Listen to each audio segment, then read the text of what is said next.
సిద్దిపేటలోని ఓ restaurant లో biryani order చేసిన యువకులకు పురుగులుండడంతో కంగు తిన్నారు. దీంతో బిర్యానీలో పురుగులున్నాయని కస్టమర్లు ఎలా తింటారని ప్రశ్నించిన యువకులను హోటల్ సిబ్బంది బెదిరించి దాడి చేశారు. పలు ప్రముఖ బిర్యానీ సెంటర్లలో కూలిపోయిన మాంసాహారం, పురుగులున్న ఆహార పదార్థాలను కస్టమర్లకు వడ్డించిన సంఘటనలు జరుగుతున్నాయి. సంబంధిత ఫుడ్ అధికారులు మాత్రం నిమ్మకు నీరెత్తినట్లు ఎలాంటి చర్యలు తీసుకోకపోవడంపై కస్టమర్లు ఆందోళన వ్యక్తం చేస్తున్నారు. అన్న ఏమో చేస్తారంటే ఇప్పటిదాకా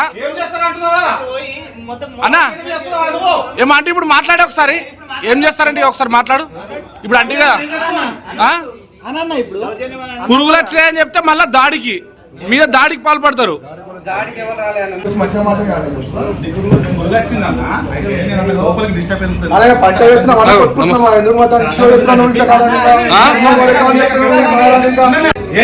అన్న ఏమో చేస్తారంటే ఇప్పటిదాకా అన్న ఏమో అంటే ఇప్పుడు మాట్లాడే ఒకసారి ఏం చేస్తారంటే ఒకసారి మాట్లాడు ఇప్పుడు అంటే కదా